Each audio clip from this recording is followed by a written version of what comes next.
qui est en mouvement, qui sera en contact avec l'eau, cet être-là vivra. Et partout où il y a des eaux qui ne sont pas saines, qui seront en contact avec cette eau, ces eaux deviendront saines. Aujourd'hui, notre vie, notre monde est empoisonné.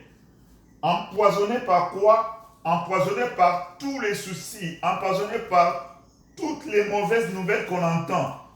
Il arrive des fois, si tu ouvres la télévision pour suivre les informations, il n'y a que des mauvaises nouvelles. Lors du grand confinement au mois de mars, avril, mai, je lisais des gens qui disaient que non, on ne sait plus suivre les informations. Quand tu suis les informations, on t'a des morts, on t'a des morts, on t'a des morts. Tout ça, ce sont des histoires qui empoisonnent la vie sur terre.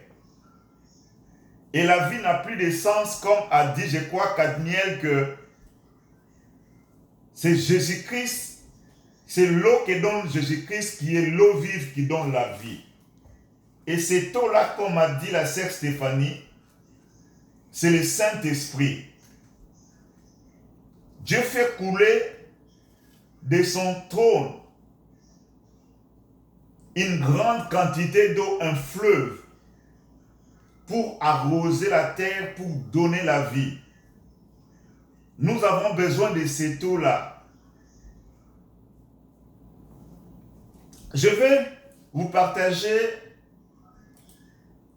un cantique dans quelques minutes que j'ai trouvé intéressant qui parle de ces fleuves-là.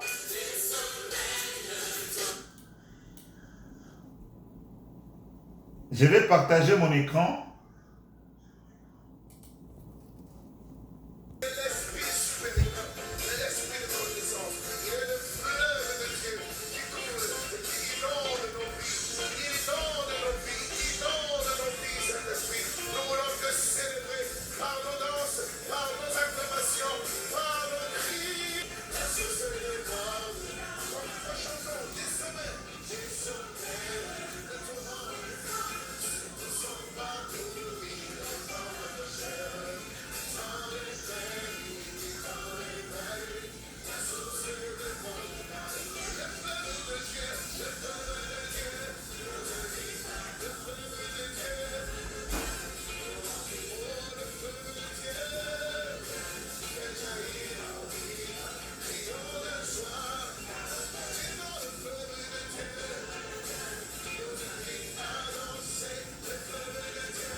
Amen.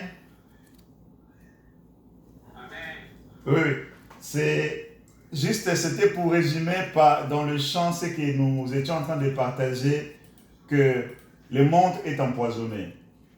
Le monde est empoisonné par beaucoup de choses.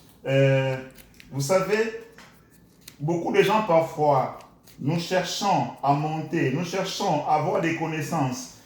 tout ce que les gens cherchent des grands, parfois, c'est une manifestation seulement de soif. Et parfois, les autres, dans cette recherche effrénée, ils gagnent aussi.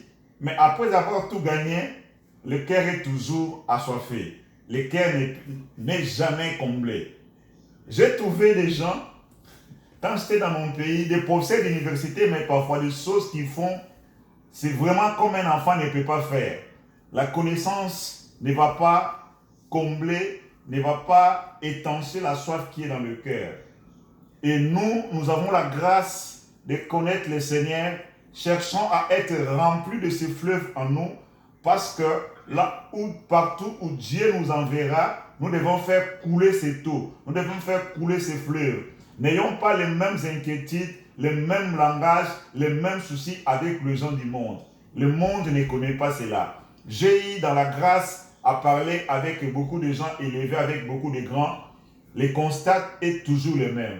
L'homme a toujours une grande soif parce que Dieu a mis dans le cœur, réservé dans le cœur de l'homme, un endroit où lui-même devait combler. Mais quand lui n'a pas encore rempli, n'a pas encore comblé le cœur, l'homme sera toujours malheureux, l'homme sera toujours errant par-ci, par-là. Que Dieu nous fasse grâce pour qu'en nous, cette eau puisse couler et que, comme la femme samaritaine, demandons au Seigneur cette eau. Amen. C'était